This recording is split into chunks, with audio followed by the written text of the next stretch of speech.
अस्सलाम वालेकुम दोस्तों। इश्तियाक अहमद नावल जड़ का शिकार। अगर आपने अभी तक हमारे चैनल को सब्सक्राइब नहीं किया तो सब्सक्राइब कीजिए और बेल आइकन पर क्लिक कीजिए। अपने पैर से कहो तुम्हें मेरे हमलों से बचा लें। अगर ऐसा हो गया तो मैं भी तुम्हारे पीर का मुरीद बन जाऊंगा। जल्दी करो, मैं तुम्हें ये दरख्वास्त करने की मोहलत दे रहा हूँ, लेकिन अगर तुमने ये दरख्वास्त ना की तो फिर तुम्हें उठा उठा कर मारूंगा। जल्दी करो। ये कहते वक्त इनके हाथ और पैर बिजली की सी तेजी से चल रहे थे। आखिर वो चिल्लाने लगे, पीर साहब हमें बचाइए, हमें बचाइए। लेकिन पीर साहब इन्हें ना बचा सके। इंस्पेक्टर जमशेद ने मार मार कर इन्हें अधमुआ कर दिया। कोई इनकी गिरफ्त से बच निकलता तो महमूद फारूक और फरजाना इसे लातों पर रख लेते और इनकी तरफ धकेल देते। अंदर से ना तो पेशाब बाहर निकले, ना इनकी दुआ का कोई असर जाहिर हुआ। इंस्पेक्टर जमशेद ने दुआ दोनों हाथों झाड़ते हुए बुलंद आवाज में कहा, लोगो, तुमने देखा, तुम्हारे पीर साहब अपने इन खास खादमों की कोई मदद नहीं कर सके, फिर भला वो तुम्हारी क्या मदद करेंगे? इनके पास रखा ही क्या है? लोगो सुनो, वो तो अपनी मदद भी नहीं कर सकते, अपनी मदद ही करके दिखा दें तो मैं इन्हें मान जाऊंगा। क्या मतलब? बहुत से लोग चिल्लाए। मतलब ये कि इनकी पेशानी पर एक अदद नीले रंग का सींग निकल आया है। इनसे कहो वो इस सींग को पेशानी पर से गायब करके दिखाएं। क्या मतलब? कई आवाजें उभरी। अगर बात समझ ना आए तो आज के अखबार कौम की आवाज़ के एडिशन में शाया होने वाली रियाज गबा की कहानी पढ़ लें और फिर अपने पीर साहब से कहें कि वो इस सींग से निजात हासिल करके दिखाएं, क्योंकि इस कहानी से ये बात साबित है कि ये बीमारी किसी इंसान की शरारत है, तो कम से कम एक इंसान की शरारत के नतीजे में मिलने वाली परेशानी से तो पीर साहब छुटकारा हासिल करके दिखा दें। ये तो पीर साहब का बाएं हाथ का काम है। कई आवाज़ें उभरी। बस तो फिर अगर पीर साहब घर से निकलकर इस खेमे में आ जाते हैं तो इन्होंने सींग से निजात हासिल कर ली, वरना नहीं। इंस्पेक्टर जमशेद इन्हें पेशानी के आलम में छोड़कर वहां से निकल आए। लेकिन अब्बाजान वो नामालूम आदमी तो इस नकली पीर से रब्ता कायम करेगा ही, और अगर इसने इसकी पेशकश मान ली तो फिर सिंह गायब हो जाएगा और ये मुरीदों की नज़र में सच्चा साबित हो जाएगा। जहाँ तक मेरा ख्याल है वो नामालूम आदमी इस पीर से रब्ता कायम नहीं करेगा। इंस्पेक्टर जमशेद मुस्कुराए। ये आप किस तरह कह सकते हैं? मैं इस नामालूम आदमी को किसी हद तक समझ गया हूँ, इन्होंने कहा। तो फिर हमें भी बता दें, क्या समझ गए हैं? नहीं, वैसे इसे गिरफ्तार करके मुझे बहुत अफसोस होगा।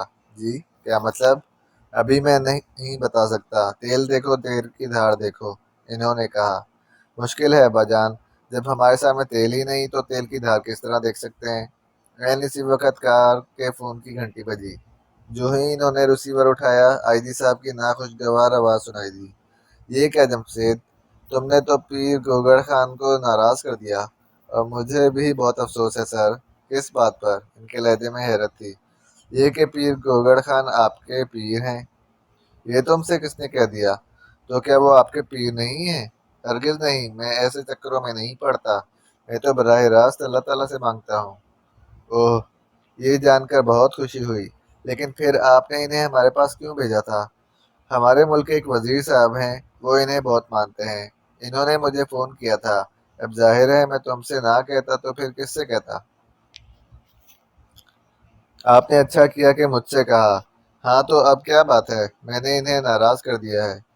हाँ, इन्होंने अपने दोस्त वजीर से बात की और वजीर साहब ने फ़ौरन मुझे फ़ोन किया। हाँ, मैं समझ गया। लेकिन सर मैंने इन्हें नाराज़ नहीं किया, इन्होंने मुझे नाराज़ किया है।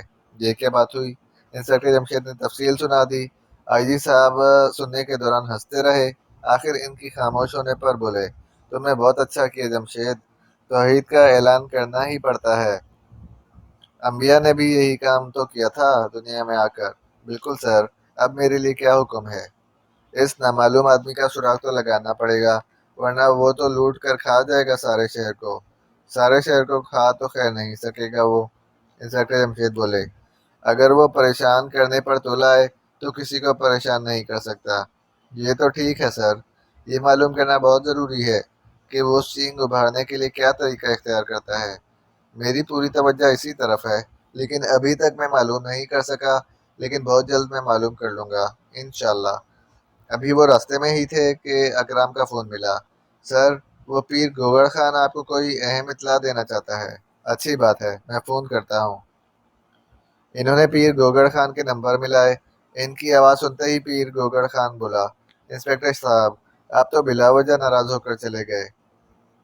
इन चारों मुस्टंडों ने मेरी इजाज़त के बगैर आप पर जो हाथ उठाया था, मैंने इन्हें खूब झाड़ा है। कोई बात है? इस नामालूम आदमी की तरफ से मुझे फ़ोन मिला है। अच्छा, बहुत खूब। इसने कहा है मैं तमाम दौलत गरीबों में तकसीम कर दूंगा तो ये सीन गायब हो सकता है। तो फिर कर दें। ये कैसे हो सकता है? आप इसका सुराग लगाए ना। अच्छी बात है। वो बोले, तो फिर मैं इससे क्या कहूँ? आपकी मर्जी, आप जो भी कहना चाहें कह दें। मैं इसे तलाश कर लूँगा, इंशाअल्लाह। तो क्या मैं इससे कह दूँ कि मैं दौलत गरीबों में तकसीम करने के लिए तैयार नहीं? अगर आपका इरादा यही है तो ज़रूर कह दें। अच्छी बात है, मैं इससे यही कह रहा हूँ। अब ये आपकी ज़िम्मेदारी है कि इसे किस कदर जल्द पकड़वाते हैं। ये कहकर इसने रिसीवर रख दिया। इस तरह तो वो अपने मुरीदों में सच्चा साबित हो जाएगा। महमूद ने मुंह बनाया। वो कैसे? सींग गायब कर दिखाकर। तुमने ये कैसे जान लिया कि इसका सींग गायब हो जाएगा? ये दौलत इसने मेहनत से नहीं कमाई। वो बेतकल्लुफ़ उस दौलत को लौटा देगा। अगर इस वक़्त वो ज़हनी तौर पर तैयार नहीं तो जल्द तैयार हो जाएगा। और दौलत लुटाने के बाद इस नामालूम आदमी को इसका सींग गायब करना पड़ेगा। वो बोले, आपको इस हद तक यकीन है? फरजाना के लहजे में हैरत थी। हाँ बिल्कुल। खैर तब तजर्बा हो ही जाएगा। वो घर पहुंचे ही थे कि बेगम जमशेद ने खाना ला कर रख दिया और बोली, जल्दी जल्दी खा लें। क्यों बेगम? खाना तो निहायत इत्मीनान से खाना चाहिए। इंस्पेक्टर जमशेद हैरान होकर बोले, ये आपके नसीब में कहाँ, कई फोन आ चुके हैं, अब फिर आने वाले होंगे। आप जैसे ही इनमें से कोई फोन सुनेंगे फिर भाग निकलेंगे, लिहाजा क्यों ना इससे पहले ही खाना खा लिया जाए। बात माकूल है। आओ। इन्होंने खाने की तरफ हाथ बढ़ाए ही थे कि फोन की घंटी बज उठी। उन्होंने रिसीवर उठाया तो दूसरी तरफ से खान रहमान घबराई हुई आवाज में बोले, जमशेद, वो सींग। क्या मतलब? इंस्पेक्टर जमशेद चिल्लाए। हाँ हाँ, सींग। अरे बाप रे, क्या तुम्हारी पेशानी पर भी सींग उभर आया? नहीं भाई, गलत समझे। प्रोफेसर साहब। क्या कहा? प्रोफेसर साहब की पेशानी पर सींग? फिर गलत समझे। भाई, प्रोफेसर साहब के दोस्त गिरमानी साहब की पेशानी पर। जल्दी आओ। तुम्हारा मतलब है सर गुरमानी? हाँ वही, मैं आ रहा हूँ। इन्होंने कांपती आवाज में कहा और रिसीवर रख दिया। खैर तो है अब्बा जान, आप सर गुरमानी के नाम पर इस कदर घबरा क्यों गए? ये शख्स सारे मुल्क में हलचल मचा देगा। अब देख लेना क्या होता है। आखिर ये क्या बला है? बहुत बड़ी बला। आओ चलें। बेगम, तुम्हारा ख्याल दुरुस्त निकला। हम अभी खाना नहीं खा सकते। मुझे तो पहले ही धड़का लगा हुआ था। अब क्या किया जा सकता है? इन्होंने कहा और फौरन घर से निकल खड़े हुए। ये तो ऐसा मालूम होता है जैसे सारा शहर इन सींगों का शिकार हो जाएगा। फारूक ने कांपती आवाज में कहा, अगर वो शख्स चाहे तो चंद दिन में अरबपति बन जाएगा, लेकिन अरबों की दौलत इसके किस काम आएगी? आप इसे गिरफ्तार करा ही देंगे। सर गुरमानी की महल नुमा कोठी के गिर्द इस वक्त पुलिस का जबरदस्त पहरा था और अनगिनत कारें भी मौजूद थीं। इनमें बड़े बड़े ऑफिसर्स की कारें मौजूद थीं। तुम देख रहे हो कितने वजीर और अमीर यहाँ पहुंचे हुए हैं। जी हाँ। आखिर ये सब क्या चीज़ हैं? मैं आज तक नहीं समझ सका। पूरे मुल्क के बड़े बड़े लोग इनसे क्यों डरते हैं? एक राज की बात बताऊं? हैरत है, आप आज राज की बात बता रहे हैं। बस मैं मूड में हूँ। हाँ, तो राज की बात यह है कि हमारे सदर साहब भी सर गुरमानी से डरते हैं। अरे, इनके मुंह से निकला। हाँ, है ना अजीब बात। सवाल ये है कि क्यों? आज तक मैं इस सवाल का जवाब हासिल नहीं कर सका और शायद पूरे मुल्क में कोई भी नहीं दे सकता जवाब। कमाल है, क्या ये बात अजीब नहीं? बहुत ज़्यादा अजीब। अगर आप चाहें तो जवाब तलाश कर ही सकते हैं। आज इनसे मिलने का पहली बार इत्तेफाक हो रहा है। शायद ये इत्तेफाक भी हो जाए। अब तो हम शदीद बेचैन हो गए हैं। जल्द अज जल्द ये जान लेना चाहते हैं कि ये क्या चीज़ हैं। पहले तो हम ये देखेंगे कि सींग की क्या पोजीशन है। वैसे यार, ये शख्स भी कमाल है। बहुत चुन चुन कर आदमी पकड़ रहा है। लेकिन अगर ये खुद पकड़ा गया तो क्या होगा? मेरा जी चाहता है ये गिरफ्तार ना हो। इस तरह तो मुसीबत आप पर आ पड़ेगी। यही तो मुश्किल है। खैर देखा जाएगा। वो आगे बढ़े लेकिन इन्हें दरवाजे पर रोक लिया गया। आपकी तारीफ इंस्पेक्टर जमशेद, हमें बुलाया गया है। ओह अच्छा, आप अपना कार्ड दे दें। एक पुलिस एहलकार कार्ड लेकर अंदर गया और फौरन वापस आया। आइए जनाब, अंदर आपका ही इंतजार हो रहा है। इन्हें एक शाहाना कमरे में लाया गया। सुनहरी रंग की मसहरी पर एक तिंक मिंक सा आदमी लेटा हुआ था। इसकी पेशानी पर नीले रंग का सींग उभरा हुआ था। इर्द गिर्द बेशुमार बड़े बड़े अफसर अदब से खड़े थे। इंस्पेक्टर जमशेद ने आगे बढ़कर कहा, उफ मालिक, यहाँ भी सींग? आप इंस्पेक्टर जमशेद हैं? जी हाँ, वो बोले। आखिर ये आदमी कब पकड़ा जाएगा? कब लोग इस सींगों की बीमारी से निजात हासिल करेंगे? अभी तक हम ये मालूम नहीं कर सके कि वो दवा किस तरह इस्तेमाल करता है। ये मालूम कराना आपका काम है, इन्होंने झिल्ला कर कहा। बात यह है जनाब कि इस शख्स का अगला शिकार कौन है, ये बात किसी को मालूम नहीं होती। वो कोई चीज़ अपने शिकार को इस्तेमाल करा देता है। हमें तो इस वक्त इत्तला मिलती है जब सींग उभर आता है। आप ये फरमा दें, आपने क्या चीज़ इस्तेमाल की थी? मैंने मैंने तो कोई ऐसी वैसी कोई चीज़ इस्तेमाल नहीं करी। हर शख्स ने यही बताया है। इसका शिकार बनने वाले हज़ार जब तक हमें कोई काम की बात नहीं बताएंगे, इस वक्त तक हम भी कोई सुराग नहीं लगा पाएंगे। आप मुझसे जो कुछ पूछना चाहते हैं वो पूछ लें। इसके बाद आप जाने आपका काम, इन्होंने भिना कर कहा। इन 3 दिन के अंदर आपने क्या कुछ खाया, बाजार की क्या क्या चीज़ इस्तेमाल की, किस किस डॉक्टर से इलाज करवाया, इन्होंने पूछा। इस वक्त मैं आपको एक सवाल का जवाब दूं या इस बहुत सारे सवालों का? 3 दिन के दौरान खाने पीने की तफसील बता दें। बावर्ची ने हर चीज़ लिखी हुई होती है। ये तफसील आपको इससे मिल जाएगी। हर वो चीज़ जो मैंने खाई इसने नोट की है। ये इसकी हमेशा से ड्यूटी है, इन 3 दिनों की नहीं। बाजार से भी जो चीज़ें खाने पीने की आईं, इनमें से मैंने जो कुछ खाया पिया इसकी तफसील भी बावर्ची से मिलेगी। डॉक्टर्स की खिदमत अगर हासिल की तो जो दवाएं इस्तेमाल की इनकी तफसील डॉक्टर फिरोज़ी मियाँ से सारी मालूमात मिल जाएंगी। वो बोले, आपकी मुलाकात किन किन लोगों से हुई, ये तफसील प्राइवेट सेक्रेटरी से मिल जाएगी। शुक्रिया, हम ये सारी तफसील ले लेते हैं। आप फिक्र ना करें। फिक्र ना करूं, इससे बढ़कर फिक्र की बात और क्या होगी कि मेरी पेशानी पर एक अदद सींग उभर आया है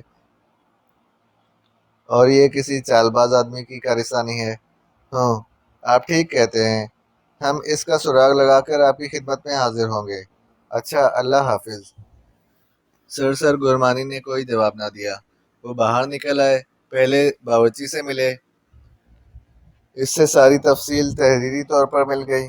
इसी तरह प्राइवेट सेक्रेटरी से तफसील मिल गई। फिर वो डॉक्टर फिरोज़ी मियाँ के क्लिनिक पहुँचे। जल्द ही क्लिनिक के क्लर्क ने इन्हें डॉक्टर फिरोज़ी मियाँ के सामने पहुँचा दिया। ये एक भारी भरकम डॉक्टर थे। इनका सर से पैर तक जायजा लेने के बाद बोले, आप गलत जगह आ गए हैं। जी, क्या मतलब? इंस्पेक्टर जमशेद ने हैरान होकर कहा। आप चारों में से कोई भी बीमार नहीं है। बहुत खूब, ये बात आपकी महारत का सबूत है, इंस्पेक्टर जमशेद ने खुश होकर कहा। और चूंकि आप में से कोई बीमार नहीं है इसलिए आपको यहाँ आने की ज़रूरत नहीं। वह मुस्कुराए। क्या किसी और काम से आपके पास नहीं आया जा सकता? किसी और काम के लिए ये वक्त नहीं है। ये वक्त सिर्फ मरीजों के लिए है, फिरोज़ी मियाँ बोले। लेकिन इस वक्त तो आप फारिग ही हैं, बाहर भी कोई मरीज नहीं है। क्लिनिक का वक्त ख़त्म हो गया है ना, इसलिए। यूँ भी मैं कोई आम डॉक्टर नहीं हूँ। मुल्क के बड़े डॉक्टरों में मेरा शुमार होता है। फीस बहुत ज़्यादा है, इसलिए सिर्फ बड़े लोग ही आते हैं। दिन में 2-4 ही मरीज देखता हूँ। क्लिनिक का वक्त अगर ख़त्म हो गया है तो फिर तो आप हमसे बात कर सकते हैं। यहाँ नहीं, अलग कमरे में, वो बोले। चलिए यूँ ही सही। डॉक्टर ने अपने मुलाजिम को बुलाया और बोले, मैं प्राइवेट रूम में इन लोगों के साथ हूँ, अब कोई मरीज नहीं देखूंगा। हाँ, कोई खतरनाक मरीज आ गया तो और बात है, इस सूरत में तुम मुझे ज़रूर बता देना। Okay sir. वो इनके साथ पिछले कमरे में आ बैठे। आपने अभी तक अपना तारुफ नहीं कराया।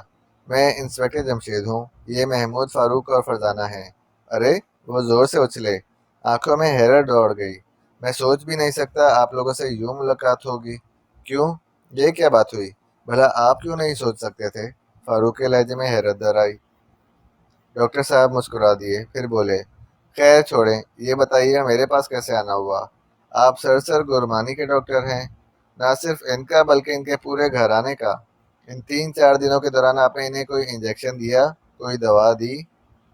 خیریت، کیا ان کے ساتھ کوئی گڑبڑ ہو گئی ہے؟ اس کا مطلب ہے آپ کو انہوں نے اطلاع نہیں دی؟ کس بات کی؟ ان کی پیشانی پر سینگ ابھر آیا ہے۔ ارے باپ رے! انہوں نے گھبرا کر کہا۔ آپ اخبارات میں پڑھ چکے ہوں گے۔ ہاں، پڑھ چکا ہوں۔ میں نے ان 3 دنوں میں انہیں یہ دوائیں دی ہیں۔ انہوں نے ایک کاغذ ان کی طرف بڑھایا۔ کاغذ انہوں نے اپنی نوٹ بک میں رکھا ہوا تھا۔ کیا آپ کو معلوم تھا آپ سے یہ تفصیل مانگی جائے گی؟ کیا مطلب؟ وہ چونکے۔ مطلب یہ کہ آپ نے فوراً ہی یہ کاغذ نکال کر دے دیا نا۔ یہ میں نے اپنی یادداشت کے لیے لکھ کر رکھ لیا تھا، وہ بولے۔ آپ اس سینگ والی بیماری پر کچھ روشنی ڈال سکتے ہیں؟ یہ میرے لیے حد درجے حیرت انگیز ہے۔ آپ ریاض گابا کا بھی علاج کرتے رہے ہیں؟ نہیں۔ پیر گوگڑ خان کا؟ نہیں، اس کا بھی نہیں کرتا۔ اسی وقت اذان کی آواز سنائی دی۔ جی اذان ہو گئی، ہم تو اب نماز پڑھیں گے، لیکن ابھی کچھ اور پوچھنا باقی ہے۔ جی نہیں، فی الحال اتنا ہی کافی ہے۔ کیا آپ نماز نہیں پڑھیں گے؟ پڑھ لیتا ہوں کبھی کبھار، انہوں نے بغیر جھنپے کہا، اور وہ باہر نکل آئے۔ نماز کے بعد گاڑی میں بیٹھتے ہوئے فرزانہ نے کہا، ابا جان، ہم سیٹھ کرامت اللہ کو بھول رہے ہیں۔ کیا مطلب؟ سیٹھ کرامت اللہ کا اس کیس سے کیا تعلق؟ جہاں تک مجھے یاد ہے ہمیں یہ بتایا گیا ہے کہ ریاض گابا کسی زمانے میں ایک سیٹھ کرامت اللہ کے پاس ملازمت کیا کرتے تھے۔ ہاں، پھر انہوں نے اپنی پاور لوم لگا لی اور دولت مند ہوتے چلے گئے۔ ان کے دولت مند ہونے کی رفتار حیرت انگیز تھی۔ کیا تم اس پہلو پر غور کر رہی ہو کہ ریاض گابا نے کوئی چکر چلا کر سیٹھ کرامت اللہ کی دولت اینٹھ لی ہوگی؟ جی ہاں، میں یہی سوچ رہی ہوں۔ لیکن بھائی، اس نامعلوم آدمی کا شکار صرف ریاض گابا نہیں، کچھ اور لوگ بھی بن چکے ہیں، اور ابھی نہ جانے کتنے بنیں گے۔ اگر یہ معاملہ صرف ریاض گابا سے انتقام لینے کا ہوتا تو وہ کبھی کا انتقام لے چکا تھا۔ اس کے بعد دوسروں کی پیشانیوں پر سینگ کا کیا مطلب؟ ہو سکتا ہے اس کے بعد اسے دولت اکٹھی کرنے کا یہ سستا نسخہ آزمانے کا خیال آ گیا ہو۔ خیر، ہم اس طرف بھی توجہ دیں گے۔ یہ کہہ کر انہوں نے گاڑی ریاض گابا کے کوارٹر کی طرف موڑ دی۔ ریاض گابا نے انہیں حیران ہو کر دیکھا۔ ایک ضروری بات رہ گئی، آپ نے بتایا تھا کہ آپ سیٹھ کرامت اللہ کے پاس کام کیا کرتے تھے۔ ہاں، یہی بات ہے۔ وہ اب کہاں رہتے ہیں؟ اپنے گاؤں میں، شہر چھوڑ گئے تھے وہ، انہوں نے بتایا۔ ان کے گاؤں کا نام؟ افسوس مجھے یہ یاد نہیں آ رہا۔ یہاں ان کی کوٹھی کہاں تھی؟ انہوں نے اپنی کوٹھی بھی نیلام کر دی تھی، وہ بولے۔ گویا آپ یہ کہنا چاہتے ہیں کہ ان کا پتہ ہم معلوم نہیں کر سکتے؟ میں یہ نہیں کہتا۔ ہو سکتا ہے آپ معلوم کر لیں، آپ ایسا ضرور کریں۔ شکریہ جناب۔ ان کی کوٹھی کہاں تھی؟ ابرار شاہ روڈ، کوٹھی نمبر 905۔ وہ اسی وقت ابرار شاہ روڈ کی کوٹھی نمبر 905 پر پہنچے۔ دستک کے جواب میں ایک نوجوان باہر نکلا۔ یہ کوٹھی آپ کی ہے؟ محمود نے پوچھا۔ جی ہاں، فرمائیے۔ آپ سے پہلے یہ کوٹھی کس کی تھی؟ سیٹھ کرامت اللہ کی۔ آپ نے ان سے خریدی تھی؟ ہاں، یہی بات ہے، آپ کیوں پوچھ رہے ہیں؟ ہمیں دراصل سیٹھ کرامت اللہ سے ملنا ہے۔ وہ اب گاؤں میں رہتے ہیں۔ گاؤں کا نام تو آپ کو معلوم ہی ہوگا۔ ہاں، نور پور۔ آپ آسانی سے ان تک پہنچ جائیں گے۔ بہت بہت شکریہ۔ ذرا گاڑی کا راستہ بھی سمجھا دیں، انہوں نے کہا۔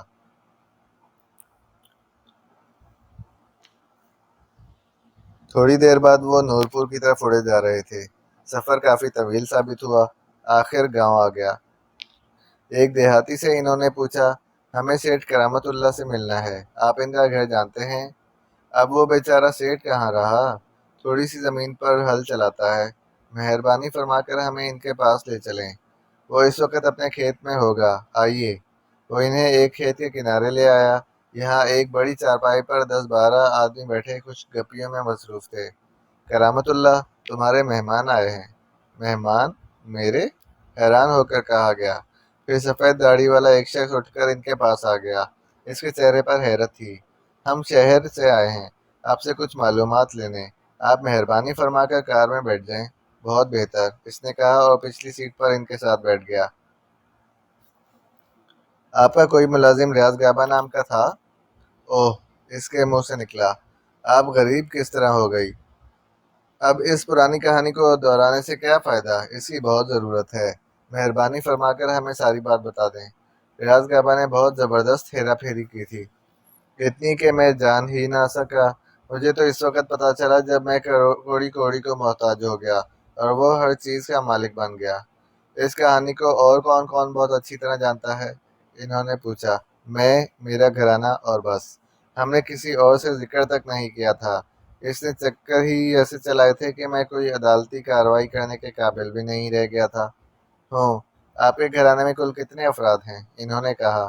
3 لڑکے، 3 لڑکیاں۔ لڑکیوں کی شادی ہو چکی ہے، 2 لڑکے شہر میں پڑھ رہے ہیں، ایک پڑھ لکھ کر فارغ ہو چکا ہے اور اب شہر میں کہیں ملازمت کرتا ہے۔ کہاں؟ وہ بولے۔ کسی ڈاکٹر کے پاس، اس کے اسسٹنٹ کے طور پر کام کرتا ہے۔ کیا آپ اس ڈاکٹر کا نام نہیں بتا سکتے؟